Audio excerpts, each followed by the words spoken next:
Hello students, मेरा नाम doctor Gajendra पुरोहित और आप देख रहे हैं हमारा यूट्यूब चैनल सुन CSIR नेट जून 2026 का जो नोटिफिकेशन है वो आ चुका है और एग्जाम जुलाई में होने वाला है। सुन फॉर्म भरने की डेट्स भी आ चुकी है, सब बताऊंगा।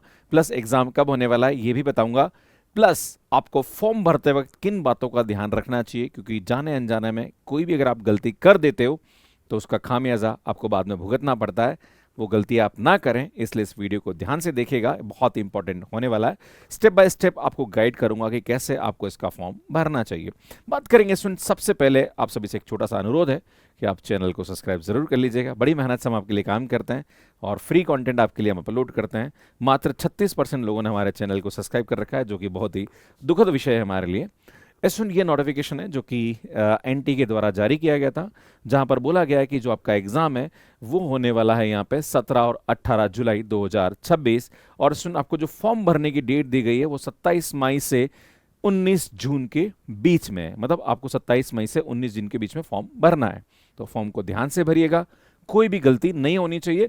बाकी और भी इंपॉर्टेंट डिटेल्स आप इस नोटिफिकेशन के बारे में जानना चाहते हैं तो हमने एक डिटेल यूट्यूब वीडियो अपलोड किया है, जिसकी थंबनेल आप यहां पे देख सकते हैं। वीडियो आपको आई टैब पे मिल जाएगा, लिंक डिस्क्रिप्शन में भी मिल जाएगा। CSIR नेट का फॉर्म भरते वक्त आपके पास ये सभी डॉक्यूमेंट्स रेडी होने चाहिए, जिसके अंदर एक आपके पास है टाइप ऑफ आइडेंटिफिकेशन, जिसके अंदर passport number, ration card number, Aadhaar card number. तो नॉर्मली आपके पास आधार कार्ड नंबर यहाँ पे होना चाहिए।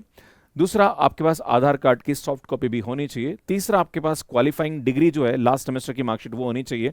10th की मार्कशीट आपके पास होनी चाहिए। Your mailing address as well as permanent address with the pin code, ये आपको पूरा एकदम परफेक्ट पता होना चाहिए। 4 सेंटर ऐसे हैं जो कि आपको भरने हैं, वो आपको यहाँ पे पता होने चाहिए। कोड ऑफ CSIR नेट, जो भी आपका सब्जेक्ट जिसके लिए आप अप्लाई कर रहे हैं उसका कोड आपको पता होना चाहिए। अगर आपका कैटेगरी सर्टिफिकेट है तो वो आपके पास यहाँ पे होना चाहिए। प्लस रिजल्ट अवेटेड सर्टिफिकेट, अगर आप MSc फाइनल में है और आपका रिजल्ट नहीं आया तो आपको रिजल्ट अवेटेड सर्टिफिकेट भी यहाँ पे कॉलेज से साइन कराना पड़ेगा, वो आपको रेडी होना चाहिए। इकोनॉमिकली वीकर सेक्शन मतलब EWS में अगर आप आते हैं तो उसका सर्टिफिकेट आपके पास होना चाहिए। अगर आप PWD कैंडिडेट है तो उसका सर्टिफिकेट आपके पास होना चाहिए। आपका ईमेल एड्रेस और मोबाइल नंबर जो आपके पास अभी है वो आपके पास होने चाहिए। सुनिए, जितने भी सर्टिफिकेट्स हैं इनकी स्कैन कॉपी आपके पास JPG फॉर्मेट में होना चाहिए। प्लस यहाँ पे आपका जो एक फोटोग्राफ है, कलर फोटोग्राफ, वो आपका होना चाहिए, जो कि इस साइज में होना चाहिए। एंड सिग्नेचर जो है वो आपका इस साइज में होना चाहिए। ये फॉर्म भरने से पहले आपके पास सब रेडी होना चाहिए, फिर आप फॉर्म भरना शुरू करेंगे तो ठीक रहेगा। बात करते हैं स्टूडेंट, आपको अगर इसका फॉर्म भरना है तो सबसे पहले यहाँ पे जो लिंक है दैट इज एनटी की जो ऑफिशियल वेबसाइट है वहां पे आपको जाना पड़ेगा। लिंक आपको यहाँ पे फ्लैश हो रहा होगा, आपको डिस्क्रिप्शन में भी मिल जाएगा।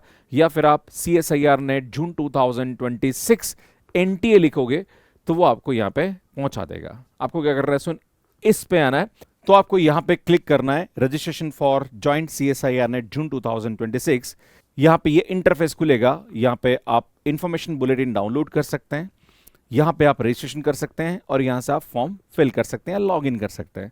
पर चूंकि आप पहली बार यहाँ पे फॉर्म भरने जा रहे हैं तो आपको सबसे पहले यहाँ पे रजिस्ट्रेशन पे क्लिक करना पड़ेगा, अपने आप को रजिस्टर करना पड़ेगा। तो न्यू रजिस्ट्रेशन पे क्लिक कर दीजिए। जैसे आप क्लिक करेंगे तो यहाँ पे इसकी इन्फॉर्मेशन आपको दिख जाएगी, आप इन्फॉर्मेशन बुलेटिन भी डाउनलोड कर सकते हैं। यहाँ पे सब कुछ बोला गया है कि पासवर्ड किस प्रकार से होना चाहिए, पासवर्ड के अंदर आपका अपर केस लोअर केस होना चाहिए, इस प्रकार से आपके पास स्पेशल कैरेक्टर होने चाहिए, न्यूमेरिक भी होना चाहिए ना, ये सब यहाँ इन्फॉर्मेशन दे रखी है। आपको यहाँ पे चेकबॉक्स पे टिक करना and then click here to proceed कर देना है। जैसे आप करेंगे तो सबसे पहले आपको यहाँ पे अपनी डिटेल डालनी है, जहाँ पर आपका नाम और आपके फादर का नाम, मदर का नाम, डेट ऑफ बर्थ और जेंडर। सो स्पेशल याद रखिए, यहाँ पे बोला भी गया है कि जो भी आप इन्फॉर्मेशन यहाँ भरेंगे वो 10th मार्कशीट के अकॉर्डिंग होनी चाहिए, है ना। अगर बाई चांस कोई भी गड़बड़ होती है तो फिर दिक्कतें हो सकती है। तो जो भी आप अपना नाम और इन्फॉर्मेशन डालेंगे वो 10th क्लास की मार्कशीट से मैच करनी चाहिए। तो 10th क्लास की मार्कशीट आप एक बार खोल के देख लीजिएगा, कोई स्पेशल वहाँ पे अगर कुछ है तो ध्यान रखिएगा, आपको फॉर्म भरते वक्त पता होना चाहिए, राइट। जो भी डिटेल आपको वापस यहाँ पे डालनी है ना, क्योंकि जो भी चीज़ें वो आपको वापस यहाँ पे री इंटर करनी पड़ेगी। जैसे री इंटर करेंगे उसके बाद यहाँ पे आपको अपना प्रेजेंट एड्रेस पूछेगा, है ना, एंड एड्रेस की डिटेल आपको डालनी है ना, जो भी आपका एड्रेस है, कंट्री, स्टेट, डिस्ट्रिक्ट, वो सब डालना है आपको। देन उसके बाद एड्रेस की इन्फॉर्मेशन डालने के बाद आप यहाँ पे आ जाएंगे। अब आपसे पूछेगा वो आपका इलेक्ट्रॉनिक कम्युनिकेशन एड्रेस, जो कि बहुत ही इंपॉर्टेंट है, जहाँ पर आपका ईमेल एड्रेस और मोबाइल नंबर डालना पड़ेगा। और ईमेल एड्रेस और मोबाइल नंबर वो ही डालना है जिससे आप यहाँ पे OTP से वेरीफाई कर पाएंगे, क्योंकि जब आप फॉर्म भरेंगे तब आपको यहाँ पे OTP वेरीफाई करना पड़ेगा, ईमेल और मोबाइल नंबर पे आएगा, राइट। तो ईमेल एड्रेस आप डालिएगा और एक एक डिजिट ध्यान से, कोई गड़बड़ नहीं होनी चाहिए, और कोशिश करें कि जब आप फॉर्म भरें तब आपके साथ कोई हो जिसे आप वेरीफाई करा पाएँ। मोबाइल नंबर भी आप डाल दीजिए, है ना। ऑल्टरनेट मोबाइल नंबर भी आप यहाँ पे किसी का हो तो डाल सकते हैं। अगर आपने जो पहले एड्रेस डाला है वो एड्रेस आपका परमानेंट एड्रेस ही है तो आप यहाँ पे SMS कर दीजिए। अगर आपका परमानेंट एड्रेस अलग है तो वो आप यहाँ पे फिल कर दीजिए। उसके बाद आपको यहाँ पे पासवर्ड डालना पड़ेगा। पासवर्ड में याद रखिएगा आपको upper case, lower case, upper case मतलब कैपिटल लेटर्स, लोअर केस मतलब स्मॉल लेटर, है ना। प्लस यहाँ पे कुछ न्यूमेरिक डिजिट डालना पड़ेगा और कुछ स्पेशल कैरेक्टर डालना पड़ेगा। जैसे मान लीजिए कि आप उदयपुर के रहने वाले हो तो UDR स्मॉल ले लो, फिर स्पेशल कैरेक्टर में यहाँ पे ले लो अंडरस्कोर ले लो, फिर यहाँ पे वापस कैपिटल UDR ले लो, है ना, फिर आप यहाँ पे 1 2 3 ले लो, जो भी आपका है ना। पर पासवर्ड आपको ध्यान से डालना और वो आपको याद भी होना चाहिए। तो पासवर्ड जो भी डाला वापस यहाँ डालिए, री एंटर करिए। सिक्योरिटी क्वेश्चन, अगर बाई चांस कभी पासवर्ड आप भूल जाओ तो उसको रिकवर करने के लिए एक सिक्योरिटी क्वेश्चन होगा, उसका आंसर आपको यहाँ पे फिल कर देना, उसको याद रखना है ना, गड़बड़ नहीं होनी चाहिए। उसके बाद ये कैप्चा यहाँ फिल कर दीजिए और सबमिट कर दीजिए। जैसे सबमिट करेंगे तो आपको इस प्रकार से इन्फॉर्मेशन यहाँ पे दिखेगी। देन यहाँ पे आई एग्री पे चेकबॉक्स पे टिक कर दीजिए एंड यहाँ पे इसको सबमिट कर दीजिए। जैसे सबमिट करेंगे तो आपके मोबाइल नंबर पे क्या आएगा, सुन OTP आएगा। आपको पहले दिखाएगा कि जो भी आपने यहाँ पे रजिस्ट्रेशन में डिटेल डाली है क्या वो डिटेल सही है, कुछ गलती तो नहीं है। तो आप यहाँ पे इसको रिव्यू कर लीजिए, कुछ मिस्टेक तो नहीं, किसी से चेक करा लीजिए। जैसे आपको यहाँ लगेगा कि हाँ भैया सब कुछ बढ़िया है तो आप यहाँ पे OTP के लिए बोलेगा do you wish to submit the registration. यहाँ पे आप सबमिट एंड सेंड OTP पे क्लिक करेंगे तो आपसे पूछेगा कि भैया आप एग्री करते हैं। अगर एग्री करते हैं तो आपको यहाँ पे OTP आएगा। वो OTP आपको यहाँ पे इस प्रकार से जो भी आपका मोबाइल नंबर दे रखा है उस पर आप यहाँ पे डाल दीजिए, है ना। इसमें जैसे आप डालेंगे उसके बाद फिर आपका यहाँ पे लाइक पूरा रजिस्ट्रेशन कंप्लीट हो जाएगा। अब सुन यहाँ पे आपको क्या करना है, एप्लीकेशन भरना स्टार्ट कर देना है, क्लियर है। जैसे ही एप्लीकेशन भरना स्टार्ट करोगे तो सुन यहाँ पे आपको इसका जो ईमेल है उसको वेरीफाई करना पड़ेगा। यहाँ पे लिखा हुआ है ना, वेरीफाई द ईमेल आईडी। तो आपको इस ईमेल को यहाँ पे वेरीफाई कर देना है। यहाँ पे आएगा रजिस्टर ईमेल आईडी, है ना, जो भी आपकी ईमेल आईडी वो डाल दीजिए। ये कैप्चा यहाँ पे फिल कर दीजिए and submit and get OTP कर दीजिए, क्लियर है। जैसे आप करेंगे तो आपके ईमेल पे OTP आएगा एंड देन ये क्या हो जाएगा, सुन वेरीफाई हो जाएगा, क्लियर। आगे बढ़ते हैं। उसके बाद अब हम क्या करेंगे, फॉर्म भरना स्टार्ट करेंगे। आपका रजिस्ट्रेशन यहाँ पे क्या हो गया, डन हो गया, each and everything is verified from your side, है ना। तो ये सब चीजें कंप्लीट होगी। अब हम 1 बाय 1 इन सब चीजों को कंप्लीट करेंगे। तो सबसे पहले हम पर्सनल डिटेल पे जाएंगे। पर्सनल डिटेल में आपने जो भी यहाँ पे इन्फॉर्मेशन भरी है रजिस्ट्रेशन टाइम करते वक्त वो सब यहाँ पे दिखने लग जाएगी। कुछ चीज़ें नहीं दिखेगी तो वो आपको यहाँ पे भरने से नेशनलिटी है, डोमिसाइल है, कैटेगरी है। इसमें कैटेगरी का स्पेशल याद रखिएगा, जो कैटेगरी आप यहाँ पे डालेंगे उसका सर्टिफिकेट आपको लास्ट में आ गया। जनरल कैटेगरी को छोड़ के अगर आप OBC डालेंगे तो OBC का सर्टिफिकेट लास्ट में अपलोड करना पड़ेगा। अगर आप EWS डाल रहे हैं तो उसका सर्टिफिकेट डालना पड़ेगा। अगर आप SC ST हैं या PWD है, जो भी आप यहाँ भरने वाले हैं उसका सब लास्ट में इन्फॉर्मेशन आपको सर्टिफिकेट के माध्यम से देनी होगी। सर्टिफिकेट भी आपके पास लेटेस्ट वाला होना चाहिए, पुराना नहीं होना चाहिए, प्लस नेशनल का सर्टिफिकेट होना चाहिए। इसके ऊपर मैंने 3 महीने पहले एक वीडियो अपलोड किया था कि भैया CSIR नेट का नोटिफिकेशन आने वाला है, ये डॉक्यूमेंट रेडी कर लो। अगर आपने नहीं देखा तो बहुत दुखद विषय है, देख लिया हो तो बहुत अच्छी बात है ना। ये बोल रहा है कि भैया आप डायबिटिक हो कि नहीं, इससे कोई फर्क नहीं पड़ता है, जो भी हो नो करके लिख देना। है ना। आपकी फैमिली इनकम क्या है, अगर आप EWS कैंडिडेट है तो उसके हिसाब से फैमिली इनकम भरिएगा। Do you belong to the any minority community, do you belong to any minority community, अगर आप यहाँ पे माइनॉरिटी में आते हैं तो वो आप भर दीजिए। देन उसके बाद कैप्चा फिल कर दीजिए और नेक्स्ट पे चले जाइए। अब आपसे पूछेगा सुन यहाँ पे डिसेबिलिटी डिटेल, तो अगर आप PWD कैंडिडेट हैं मतलब आप विकलांग हैं तो आपको यहाँ पे यस करना है, अगर नहीं है तो नो कर दीजिए, क्लियर। यस करेंगे आप तो असुन आपको यहाँ पे इन्फॉर्मेशन मांगेगा, वो आपको भरनी पड़ेगी। उसके बाद फिर आपको क्या करना है, जो भी आपका एप्लीकेशन है और आपका नाम ये सब कुछ यहाँ फेच होने लग जाएगा, क्लियर, दिखने लग जाएगा, क्लियर। सुन उसके बाद आपको अपना आधार नंबर, सुन यहाँ पे आधार वेरीफाई करना पड़ेगा और आधार का जो OTP है जिस मोबाइल नंबर से कनेक्ट है वो आपके पास होना चाहिए, क्योंकि वो यहाँ पे वेरीफाई करेगा। तो आधार नंबर आप डाल दीजिए। सुन जो भी आपका आधार संख्या उसको वेरीफाई कर लीजिए एंड देन यहाँ पे कैप्चा फिल करके सबमिट करिए। जैसे आप सबमिट करेंगे तो जिस आधार से मोबाइल नंबर कनेक्ट है उस पर OTP आएगा और वो आपको यहाँ पे क्या करना पड़ेगा भैया, वेरीफाई करना पड़ेगा, है ना। वेरीफाई कर देंगे उसके बाद ये कैप्चा फिल करके आप इसको सबमिट कर दीजिए। जैसे सबमिट करेंगे तो ये बोलेगा कि भाई आपकी पहचान जो है वो यहाँ पे सफलतापूर्वक सत्यापित हो गई, मतलब यहाँ पे वेरीफाई हो गई है, क्लियर। अभी बोला कि भैया आपके पास अपार ID है कि नहीं है, तो सुन, जिन बच्चों के पास आधार कार्ड नहीं है उसके लिए है। अगर आपके पास आधार कार्ड नहीं है तो फिर आपको अपर आईडी यहाँ पे भरनी पड़ेगी। अपर आईडी के लिए आप यूट्यूब पे वीडियो देख सकते हैं। पर अगर आपने आधार कार्ड भर दिया है तो फिर अपर आईडी करने की आवश्यकता नहीं है, आप इसको नो कर दीजिए और सबमिट कर दीजिए। क्लियर है? अपर आईडी उन लोगों के लिए जिनके पास आधार कार्ड नहीं है। क्लियर? अब नेक्स्ट आपको भरना है यहाँ पे एग्जाम एंड सेंटर डिटेल के लिए आपसे पूछेगा यहाँ पे कि आप जो CSIR नेट जून 2026 अप्लाई कर रहे हो किस क्वालिफिकेशन के बेसिस पे कर रहे हो। क्या आपने BSc 4 डिग्री कोर्स किया है या आप मास्टर डिग्री कर रहे हो या कर चुके हो, है ना। अगर आप MSc वाले स्टूडेंट है तो आपको मास्टर डिग्री डालना है। अगर आप BSc के बेसिस पे अप्लाई कर रहे हो तो आपको यहाँ पे 4 डिग्री ग्रेजुएट प्रोग्राम लिखना है। क्लियर? जैसे आप भर देंगे उसके बाद आपसे पूछेगा स्पेशलाइजेशन। इस स्पेशलाइजेशन के अंदर एक बहुत बड़ी प्रॉब्लम बच्चों को हमेशा आती है कि सर हम लोग यहाँ पे अप्लाइड मैथ्स डालें, प्योर मैथ्स डालें, स्टैटिस्टिक्स डालें, ये समझ में नहीं आता और इसमें बच्चे बहुत परेशान होते हैं, बार बार मैसेज भी करते हैं। मैं आप सभी से निवेदन करता हूँ यहाँ पे अप्लाइड और प्योर अगर आपके कॉलेज के अंदर MSc प्योर में है या अप्लाइड में या स्टैटिस्टिक्स जो भी है तो वो भरिए। अगर आपको नहीं पता है कि सर मेरे यहाँ पे कोई स्पेशलाइजेशन नहीं है, मेरे को सिर्फ MSc मैथमेटिक्स की डिग्री मिली है, तो भैया आप अप्लाइड और प्योर दोनों में से कोई भी यहाँ पे फिल कर सकते हैं, उसमें कोई समस्या वाली बात नहीं है। तो याद रखिएगा आपको इसको लेके परेशान होने की आवश्यकता नहीं है। क्लियर है? अब सुन, यहाँ पे आप अप्लाई किसके लिए कर रहे हो। अब ये बहुत इंपॉर्टेंट कंसेप्ट है कि अप्लाई फॉर, अगर आपकी उम्र 30 साल से कम है, अगर आप जनरल कैंडिडेट है 30 साल से कम उम्र है तो आपको JRF के लिए अप्लाई करना चाहिए।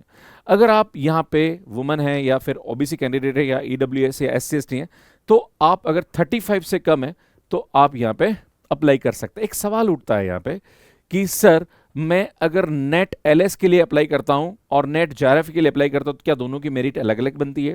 प्लस अगर मैं JRF के लिए अप्लाई करूंगा तो क्या मैं असिस्टेंट प्रोफेसर के लिए एलिजिबल रहूंगा नहीं रहूंगा। भैया JRF के अंदर आप जूनियर रिसर्च फेलोशिप अगर आप कहीं से PhD करते हैं तो आपको स्कॉलरशिप मिलती है, प्लस आप असिस्टेंट प्रोफेसर के लिए भी एलिजिबल माने जाते हैं, प्लस PhD के लिए भी आप कर सकते हैं। तो सुनिए यहाँ पे तीनों एडवांटेजेस आपको मिलते हैं, तो इसके लिए कोई अलग से मेरिट नहीं बनती है। अगर आपकी उम्र उस क्राइटेरिया में आ रही है तो आपको 100% JRF ही भरना चाहिए, आपको LS नहीं भरना चाहिए। This is my advice to you. Clear है?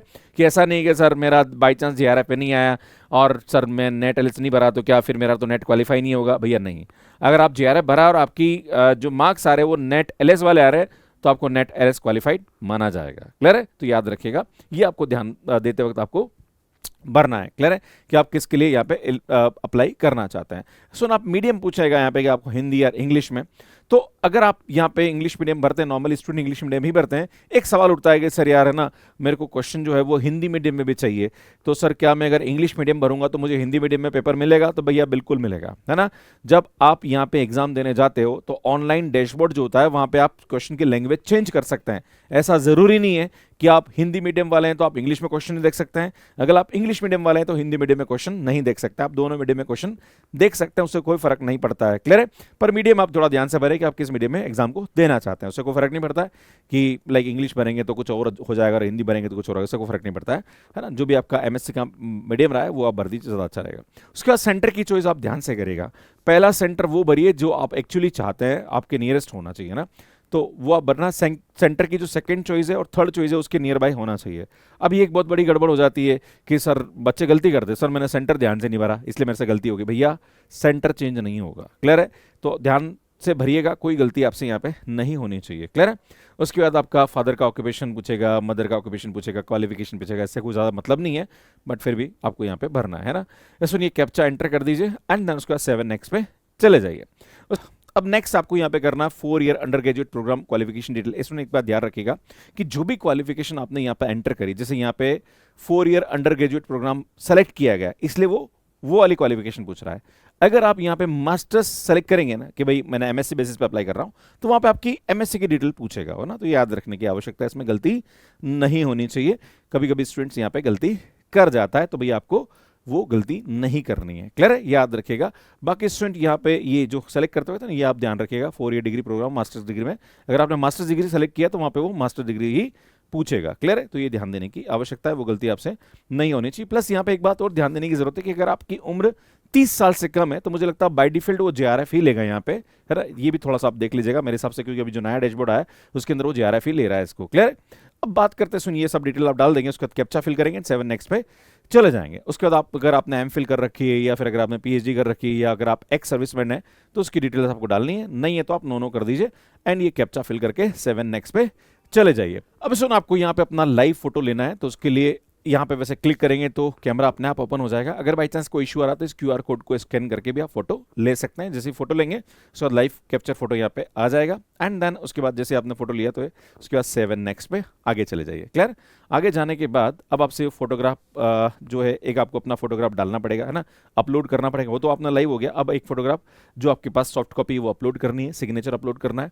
कैटेगरी सर्टिफिकेट अगर आपने सेलेक्ट किया है तो यहाँ पे कैटेगरी सर्टिफिकेट मांगेगा। अगर आप जनरल कैंडिडेट हैं तो भैया नहीं मांगेगा। अगर आप कैटेगरी में आते हैं तो यहाँ पे वो मांगेगा। क्लियर? ये आपको ध्यान देने की आवश्यकता है ना। सुनिए, सब करने के बाद आप ये कैप्चा फिल कर दीजिए एंड कैप्चा फिल करके सेव एंड नेक्स्ट पे चले जाइए। जैसे सेव एंड नेक्स्ट पे चले जाएंगे, based on the details provided in your application you are eligible for the JRF research fellowship. ये है ना, however you have opted JRF research fellowship, please ensure that you have selected the desired course as per the eligibility। Then इसके बाद करके आप यहाँ पे okay कर दीजिए। अगर आप कुछ एडिट करना चाह रहे हैं तो एडिट पे क्लिक कर सकते हैं ना। जैसे इसके बाद करेंगे उसके बाद आपको ये बोलेगा कि जो भी आपने यहाँ पे डिटेल्स भरी है उसको आप यहाँ पे क्या करिए भैया, रिव्यू कर दीजिए, है ना। आपने सब कुछ रिव्यू कर लिया, उसके बाद यहाँ पे आपको क्लिक करना है I have verified all the personal detail. जैसे आप करेंगे उसके बाद ये पूरा का पूरा फॉर्म दिखाएगा आपको, है ना, कि भाई आपने ये सब इन्फॉर्मेशन डाली है। क्लियर? ये सब इन्फॉर्मेशन आपने डाली है तो वो आप यहाँ पे एक बार वेरीफाई कर लीजिए। उसके बाद लास्ट में फी पेमेंट के लिए आपको जाना है तो यहाँ पे पे एग्जामिनेशन फीस पे आप क्लिक करेंगे। जैसे क्लिक करेंगे उसके बाद आपको ये फीस पेमेंट करवाने के लिए आपके पास ऑनलाइन डैशबोर्ड फी पेमेंट के लिए आ जाएगा एंड देन उसको आप भर दीजिए।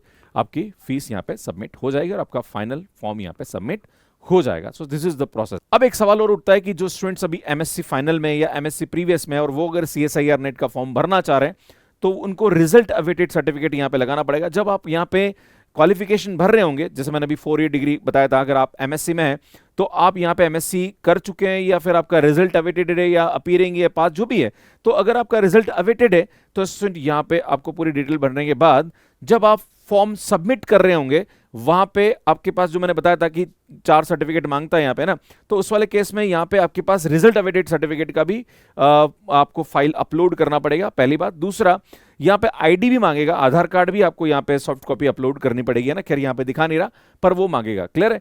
तो जब भी आप यहाँ पे फॉर्म भरे तो इन बातों का आपको ध्यान रखने की आवश्यकता है। बाकी स्टूडेंट मैं आपको बता दूं यहाँ पे एक बहुत इंपॉर्टेंट चीज है जो कि फॉर्म भरते वक्त आपको यहाँ बाकायदा बोला गया कि कौन कौन से डॉक्यूमेंट्स आपको अपलोड करने चाहिए, जिसके अंदर आपको बोला गया फोटोग्राफ है, दूसरा आपको बोला गया सिग्नेचर है, तीसरा आपके पास ये बोला जाएगा रिजल्ट अवेटेड सर्टिफिकेट जो कि आपको अपने कॉलेज में जाके साइन कराने पड़ेंगे। जैसे आप मान लीजिए किसी पर्टिकुलर कॉलेज से आप एमएससी कर रहे हैं तो आपको अपने HOD से साइन कराना पड़ेगा, जो प्रोफेसर उनसे साइन करना पड़ेगा कि भैया आपका रिजल्ट अवेटेड है। इसका फॉर्मेट मैं भी आपको दिखाऊंगा कि फॉर्मेट क्या है। इसमें फॉर्मेट इन्फॉर्मेशन बुलेटिन है, उसके अंदर इंक्लूड है। जो इन्फॉर्मेशन बुलेटिन आप डाउनलोड करोगे तो उसमें दिख जाएगा। फोर्थ आपको कैटेगरी सर्टिफिकेट डालना पड़ेगा एंड फिफ्थ आपको यहाँ पे अगर आप PW कैंडिडेट हैं या जो भी कैटेगरी में आते हैं उसका आपको यहाँ पे अपलोड करना पड़ेगा। क्लियर? ये सब चीजें जो कि आपको फॉर्म भरते वक्त लास्ट में अपलोड करनी पड़ेगी, तो ये याद रखिएगा। सुन, ये जो है ये रिजल्ट अवेटेड सर्टिफिकेट है जो कि आपको अपने कॉलेज में जाके साइन करना पड़ेगा अगर आप यहाँ पे एमएससी फाइनल में आपका रिजल्ट नहीं आया और आप नेट का फॉर्म भर रहे हैं। बाकी ये कैटेगरी सर्टिफिकेट है जो कि OBC है, EWS कैंडिडेट के लिए, SC ST के लिए, ये आपको यहाँ पे भरना पड़ेगा।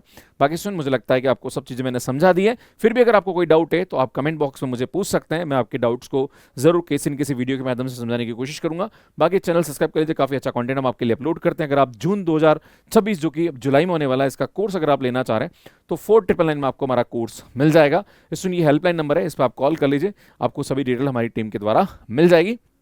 बाकी स्टूडेंट ये हमारे और भी कोर्सेज जैसे आप यहाँ पे लाइक दिसंबर 2026 के लिए तैयारी करना चाह रहे हैं या फिर नेक्स्ट एग्जाम जुलाई 2027 के लिए करना चाह रहे हैं तो उनके कोर्सेज भी आप मैथ्स के पे देख सकते हैं। बाकी IIT JEM and RPC first grade second grade and UPPSC GIC के कोर्स आप देख सकते हैं। इस ये हमारा नेक्स्ट 2027 जून का कोर्स है जिसकी फीस 12,999 है, आप ज्वाइन कर सकते हैं। बाकी हमारी टेस्ट सीरीज है ये भी मैथ्स के पे आपको मिल जाएगी। इस हम एक मेंटरशिप सेशन ले रहे हैं जो कि जिन स्टूडेंट्स ने नेट एग्जाम की तैयारी करी नाउ अभी वो गवर्नमेंट कॉलेज में असिस्टेंट प्रोफेसर है, कैसे आप भी प्रोफेसर बन सकते हैं, इसके लिए सेशन आप अटेंड कर सकते हैं। बाकी हमारी शॉर्ट नोट्स की बुकलेट है, काफी हेल्पफुल बुक है। अगर आप सेट एग्जाम के कोर्सेज भी लेना चाहते हैं तो मैथ्स के पे आप देख सकते हैं।